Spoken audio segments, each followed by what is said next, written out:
Hello everyone and welcome to yet another theory crafting video for the Druid class in Diablo 4. Today I want to give you an overview of the Druid build which has been named the Stormwolf.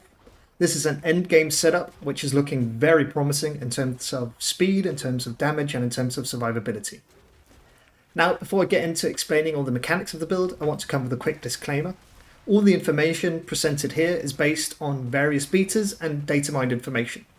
This means that everything is subject to change, and although I don't expect Blizzard to change or remove the core mechanics of the build, I'm expecting them to adjust numbers and values before the game goes live.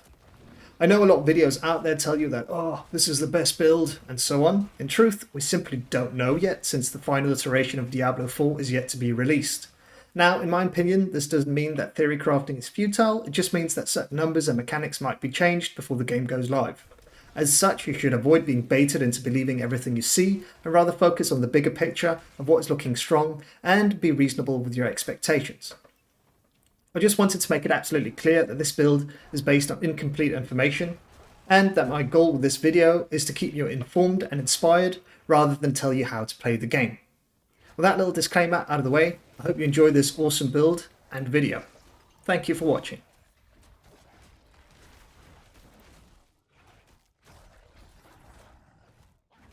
Now, before I get into the build guide proper, I quickly want to talk about how the Grizzly Rage Druid ultimate functions, since understanding how this skill works is really important to understanding this build. At its base, the Grizzly Rage ultimate turns you into a dire werebear for 10 seconds, and you can increase this duration by up to 10 seconds by killing enemies. So, basically, you can get this ultimate at its base to last for 20 seconds. However, since we're using the direwolf's aspect, we no longer shapeshift into a werebear, but instead shapeshift into a dire werewolf. We therefore combine the direwolf's aspect with the Tempest Roar unique helmet. This makes it so that all of our storm skills are now werewolf skills. Because when you shapeshift into a werebear, you're only able to use werebear skills for the duration of Grizzly Rage. Since we use direwolf's aspect, we instead transform into a wolf, and we're therefore only able to use wolf abilities. However, with the Tempest Roar unique helm, all of our storm abilities become werewolf abilities, and we can therefore use all of these abilities on a bar even while Grizzly Rage is active. For this reason, we also choose not to run with Earthen Bulwark, also because the Unstoppable in the second passive here we don't use it at all, because we gain Unstoppable from the first passive down here in the Grizzly Rage. The second passive makes it so that we gain 8% of our base life as fortified per second while Grizzly Rage is active, which essentially just means that we'll have full stacked fortify all of the time. I'm now going to go through the entire skill tree and talk about all the choices I've made and why these are best in slot for this particular build. Keep in mind, this spec, as you can see, we're using two uniques. It's incredibly endgame focused. So I wouldn't expect to be able to run this build before you're at least level 70 or 80. Anyways, back to the skill tree. First of all, we take Claw. Why? Well, it's werewolf skill. We can only use werewolf skills, or storm skills. But it gives us attack speed. Attack speed is really valuable in this build, as I've already mentioned. We want to stack as many crits and lucky hits as possible. So the more attack speed we have, the higher the chance of proccing a crit or a lucky hit is. We also grab the Wild Impulses passive just to increase the damage of our Tornado by a little bit.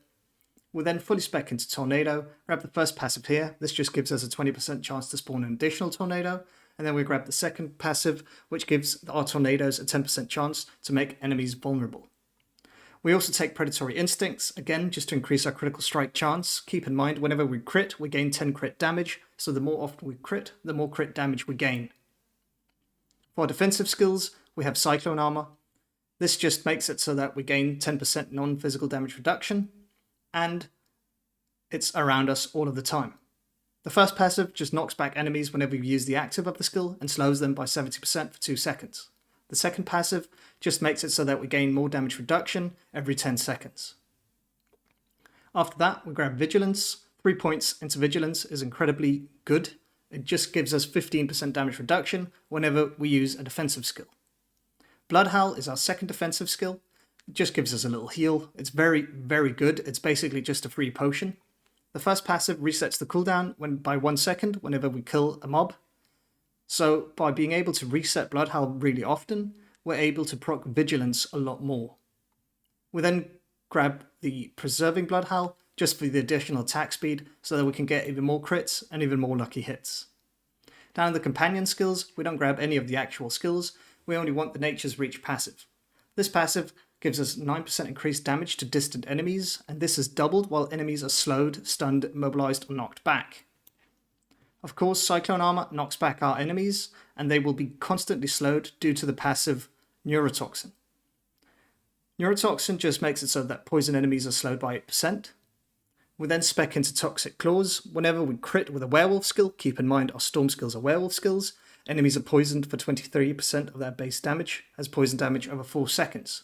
What this means is we're basically constantly poisoning all enemies, and thereby constantly slowing them, and thereby gaining 18% damage from Nature's Reach all of the time.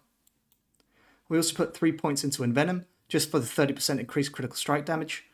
It's really good, really solid DPS increase, and it's active constantly, because all of our storm skills are also werewolf skills. We grab Hurricane. The reason we take Hurricane is because when we activate the skill, it constantly damages enemies around us. Again, that's more damage ticks, more lucky hit chance, more crit chance. We then grab the Enhanced Hurricane, which just makes it so that enemies are slowed for 25% for 2 seconds. And then here, the Savage Hurricane just makes it so that enemies deal less damage to us. We put 3 points into Elemental Exposure. This just makes it so that our storm skills have a 10% chance to make enemies vulnerable for 3 seconds. Of course, vulnerable increases our damage done to enemies by 20%, so this will pretty much always be active. We also put 3 points into Endless Tempest just to increase the duration of our Hurricane. Down at the ultimate skills, we of course take Grizzly Rage. Grizzly Rage is the skill that makes this entire build work, so it's incredibly important. After that, we take Defiance. This just increases our damage done to elites by 12%. We take Circle of Life. Whenever we spend Spirit, we heal for 3% of our maximum life. Of course, we are using Temerity, so the more we heal, the more barrier we get. Keep in mind, Stormwolf's aspect also makes it so that whenever we kill an enemy, we heal for 10% of our maximum life. Those two things, combined with the Masochistic Spirit Boon, makes it so that we heal all of the time, and that we'll gain barrier all of the time, which just increases our effective hit pool by so much. This build has a ton of sustain built into it. Continuing on, the last passive we grab is the Resonance passive. This just increases our damage by 6% for all of our storm skills. And of course the Earth and Might key passive, which I've already talked about. That's pretty much it for all of the skills. It's very damage heavy, but luckily we have so much healing, and by using Temerity we gain such a big effective hit pool that we don't need a whole lot of damage reduction. For the items, we first of all need Tempest Roar and Temerity. These two uniques are absolutely build defining for the Stormwolf build here.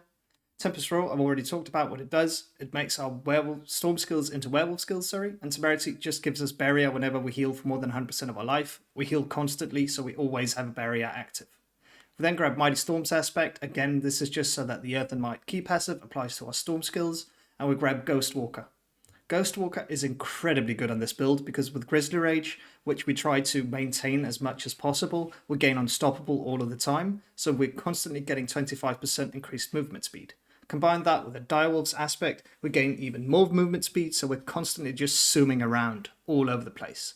Direwolf's aspect also reduces our spirit costs, and combined with Tempest Roar and some of the passives, we generate spirit passively all of the time, so you'll never run out.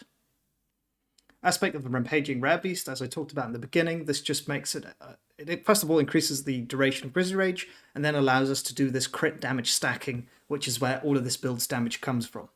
We then have Storm Chaser's aspect. This just makes it so that our Tornado has a lot of quality of life, and instead of just flying into nothing, it stays on the enemies and damages them constantly. Finally, we have Accelerating aspect. Our core skills just attack quicker. We need attack speed to proc more lucky hits, and more critical strikes. For the final ring slot, this is a flex spot. You can take pretty much anything here. You can go defensive, you can go offensive. The choice is really up to you. And the same goes for the chest armor. I'd probably go with something like Aspect of Might, just because whenever we use Claw, we gain 20% damage reduction. This stacks really well with the Defiance passive, or Vigilance passive, sorry. So we're getting some damage reduction through that. For the gems in the weapon, we want critical strike damage to vulnerable enemies. Remember, the enemies will be vulnerable all the time because of the Tornado passive and because of the Storm passive. We then grab the Sapphire in all of our armor slots. This will give us so much damage reduction because we're fortified all of the time because of Grizzly Rage. For the jewelry gem, you can run with whatever. The diamond is pretty nice, it gives you resist to anything. If you're fighting a Shava, you can grab the emerald for poison resistance. If you know you're fighting a boss that has a specific element that it focuses on, you can grab either fire resistance, or lightning resistance, or cold resistance, depending on what you need. That's pretty much just all of the items for the builds. Again, the ring and the chest are flex spots, take whatever you prefer. Finally, we're moving on to the spirit boons. In the first here, for the deer, we're taking the wariness. This just gives us damage reduction against elites. Of course, elites are the ones that deal the most damage, so this is very valuable.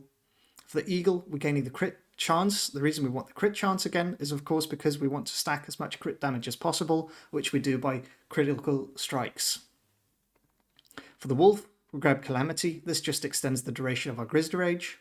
And finally, for the snake, this is the most important. Masochist, again, as I talked about, it heals us, gives us barrier through temerity. And finally, Calm Before the Storm. Whenever we lucky hit, we have a 15% chance to reduce the cooldown of our ultimate skills by 2 seconds. This is incredibly important for the build, since we want to reset the cooldown of Grizzly Rage as much as possible. With all the attack speed and the tornado quick damage ticks and the hurricane damage ticks, we're critting and lucky hitting a hell of a lot, so we're resetting the cooldown of Grizzly Rage really quickly. Basically, this build just wants to keep Grizzly Rage up as much as possible and stack crit damage through the aspect of the Rampaging Werebeast. That was pretty much everything for the Stormwolf build. I hope it kept you inspired and gave you some good ideas of how to use Grizzly Rage to stack crit damage with the aspect of the Rampaging Werebeast, and gave you some ideas for some really strong potential endgame Druid builds. I hope you enjoyed, and I hope you're as excited for the Diablo 4 launch as I am. See you once the game goes live.